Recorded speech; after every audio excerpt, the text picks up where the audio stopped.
Hello and welcome back to the Red Barons Gaming YT. Today we will be taking a look at an older premium that I've been wanting to get my hands on for quite some time. It is the Ki87.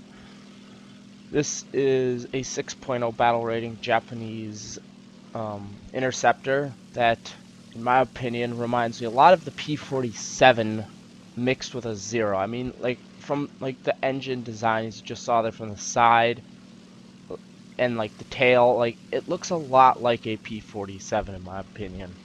And it's a very good boom and zoom fighter at 6.0. And I mean, if you end up getting up to 7.0, which doesn't happen too often, you should have a pretty decent time of being able to run people down, uh, providing that you've climbed to, close to 15,000 feet. And those early jets, like you'd be looking at HE162s, which I mean there is one in here, Yak 15s, possibly Yak 17 maybe, like things like that are slower, that if jumped from a high altitude, you'll be able to stick with them. And of course you're more maneuverable than they would be. This thing is armed with two 30 mils, which are those larger cannons you see sticking out from the centers of the wings, like farther out. You get 300 rounds of those, and you also get 300 rounds of 20 millimeter cannon ammo, which are closest to the fuselage. You can see them there. Um, so a little backstory. So this thing was on the Gaijin store, I think, almost 2, 3 years ago. I think almost now, and they just put it onto the store for 6,000 golden eagles. So if you want to go buy it, you can go buy it. 6,000 golden eagles. And it's quite an expensive aircraft, but I did buy this during the sale, so it was only about 3,000, which is less than I think $15 US.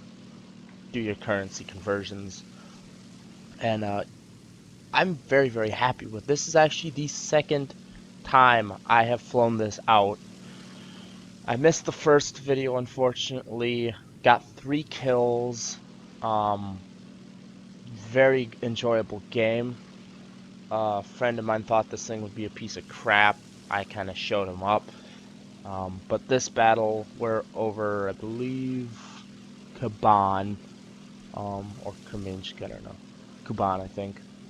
Um, and it's a pretty much a down tier. This is a 5-7 game, mostly. I mean, are a few 6-7s. There's an HE162 Salamander flying around, or trying to fly around. Those things don't fly around real well, but you get what I mean. But a lot of the enemy was comprised of Mark 9 Spits. Was a few A2Ds, so a little bit of 6.7 again. F4Us, some P51s, the SO8000. A very manageable enemy team to deal with this aircraft. And as you see, I'm going after this SO8000 down here. I was gonna pop up, took a few pot shots at a Yak here. He's already on fire, but Yaks. I just made sure that he was dead, and I ended up taking the assist for that. I was hoping not to actually get the kill, because I mean that'd be kind of a dick move. I mean, I hate getting kills stolen, but I just wanted to make sure that Yak's fire didn't go out. So reinitiate a dive. Um, there's an A2D up there. Uh, Reinitiate a dive onto this SO8000. As you can see, it is pulling up, you know, very quickly. This thing's dive speed, climb speed, lackluster. I'm gonna say that. It's like trying to climb a P47. It's not very good. But here goes this SO8000. He tries to like pull up and gets completely ripped apart. Um, very easy for those 30s and 20s to deal with enemy fighters and bombers.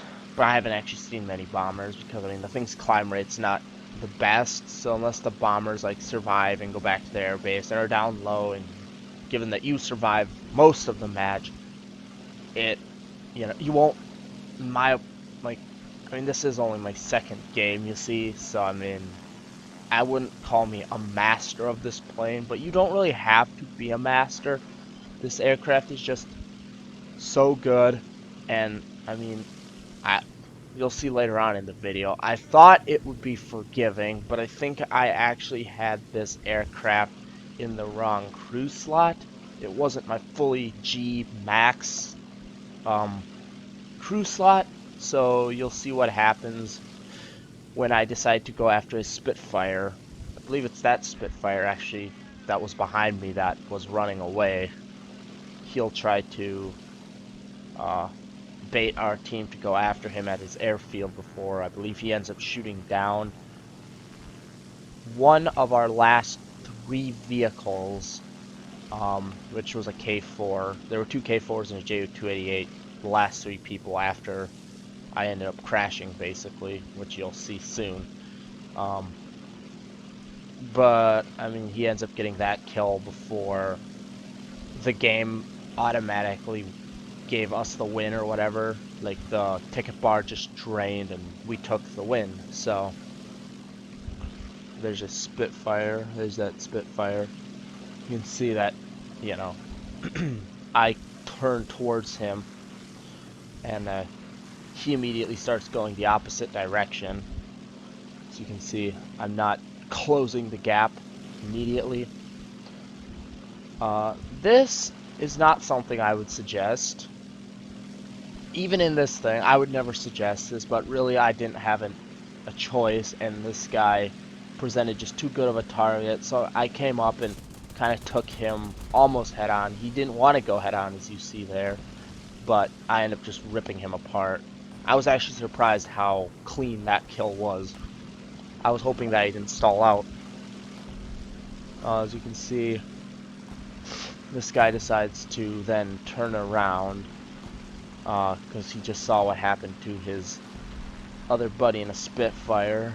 So, I mean, I was at a high enough speed where I felt that I could outrun the anti-aircraft.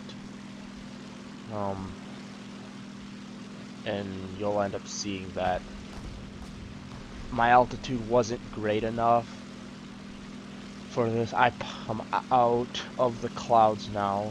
I mean, you can see that, you know, he's there. And I thought that this thing would allow me to, but obviously this was not my maxed out G. I black out and I just smack it into the ground. So, yeah, off to the results now. First place for the team, I ended up holding my position with 2 kills and an assist.